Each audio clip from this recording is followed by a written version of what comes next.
Bonjour Hervé Bourges. Bonjour. Merci d'être avec nous. Vous avez bien sûr dirigé TF1, France Télévisions, le Conseil supérieur de l'audiovisuel, RFI, tant d'autres sociétés. Aujourd'hui, vous pilotez ce comité pour la diversité à France Télévisions. Mais surtout, vous avez une passion, vous avez toujours eu une passion, c'est l'Afrique. Une Afrique qui, dites-vous dans un livre publié aujourd'hui, n'attend pas. Alors l'Afrique n'attend pas quoi finalement, Hervé Bourges? Elle n'attend pas les autres. Elle n'attend plus les autres. L'Afrique fête le 50e anniversaire de son indépendance pour un certain nombre de pays. On sait ce qu'a été la colonisation, on sait ce qu'a été la décolonisation ratée très souvent, on sait ce que sont devenues les indépendances. Mais aujourd'hui, au siècle de la mondialisation, il y a une opportunité formidable qui se présente à l'Afrique, et je crois qu'elle a compris qu'elle pouvait d'abord jouer sur plusieurs registres, sur la possibilité de faire mettre ses matières premières beaucoup plus en avant, sur sa natalité qui va lui permettre d'être importante demain, on va vous répondre, oui. et sur toute une série d'autres choses aussi. Oui, mais on va vous dire, et la démocratie africaine, j'allais y venir. Oui. Vous savez, on ne va pas tirer un trait sur les 7 plaies d'Égypte que j'ai décrits dans mon livre et qui vont de la famine aux États dictatoriaux. Il y en a encore, mais il y a une évolution. Les gens ont envie aujourd'hui de pouvoir voter et qu'on tienne compte de leur bulletin de vote, de pouvoir dire c'est moi qui ai fait élire ou qui n'ai pas fait élire tel président. Oui. La démocratie, c'est pas seulement des votes. La démocratie, c'est aussi, disons-le, une justice indépendante, et dans ce domaine, il y a beaucoup de choses à faire. C'est une presse libre, il y a beaucoup de choses à faire. Et puis, c'est la participation de la société civile, et on ne fait pas suffisamment appel à elle. Mais qu'est-ce qui vous a énervé pour que vous fassiez ce livre, Hervé Bourges? L'Afrique n'attend pas. Est-ce que c'est le discours de Nicolas Sarkozy qui avait affirmé à Dakar l'homme africain n'est pas rentré dans l'histoire? Oui, je crois que là, c'est une erreur, et je crois qu'il est revenu là-dessus, parce qu'il avait dit aussi auparavant, lorsqu'il était candidat, et c'était un discours du Bénin, il avait dit il faut que nous ayons des relations tout à fait différentes, que nous passions sur la France-Afrique. Il l'avait dit très nettement. Donc il y a plusieurs discours, si vous voulez.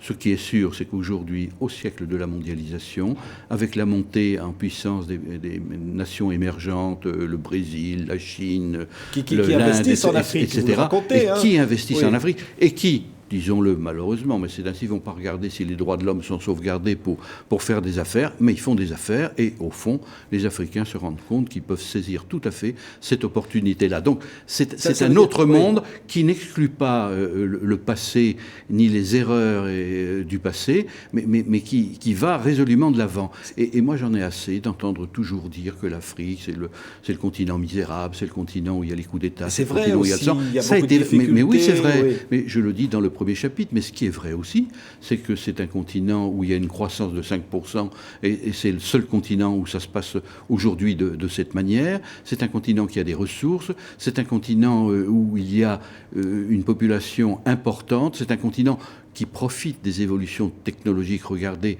avec Internet et avec le numérique, c'est formidable. Auparavant, par exemple, on avait du mal à installer des lignes téléphoniques. L'Afrique avait moins de lignes téléphoniques sur tout le continent qu'à Manhattan.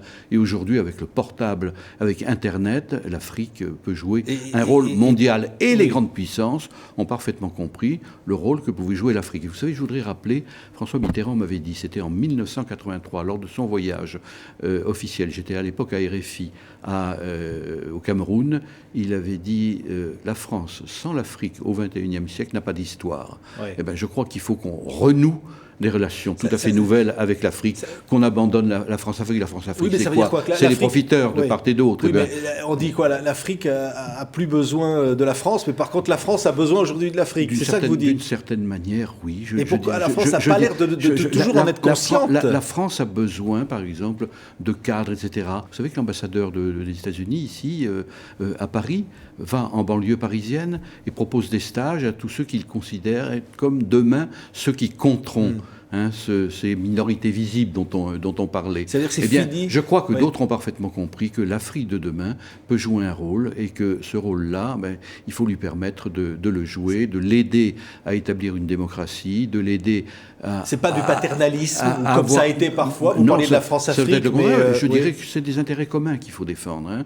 Il faut qu'aujourd'hui l'Afrique puisse bénéficier de ses ressources sans qu'ils soient exploités, pillés, mais en même temps les pays les grands pays du monde peuvent établir des relations nouvelles, et la France peut établir des relations nouvelles. Et puis la France peut aussi, je voudrais le dire, parce que c'est pas réactionnaire que de dire ça, utiliser la francophonie comme étant la possibilité d'établir avec un tiers des pays représentés à l'ONU des valeurs communes concernant les droits de l'homme, concernant la culture et concernant la langue. C'est une langue que le colonisateur a imposée aux colonisés. Les colonisés s'en sont saisis aujourd'hui. C'est leur langue aussi. Et cette langue-là, il ne faut pas la négliger. Que tout le monde parle anglais dans le monde, c'est une excellente chose. Encore que dans 30 ou 40 ans, on parlera plus vraisemblablement chinois que l'anglais. Mais il faut que le français, comme exemple du plurilinguisme, car il faut défendre toutes les langues, soit quelque chose auquel s'attache la France. Or, la France est dans ce domaine à la traîne des Africains. Les Africains se plaignent très souvent de voir des responsables français qui négligent leur langue en parlant un charabia. On a l'impression que ce sont les Français qui ne sont pas francophones et que la francophonie existera le jour où les Français seront de véritables francophones. Merci Hervé Bourges d'avoir été notre invité. L'Afrique n'attend pas est publié chez Actes Sud dans la collection Questions de société. Merci d'avoir été notre invité. Ravi sur TF5.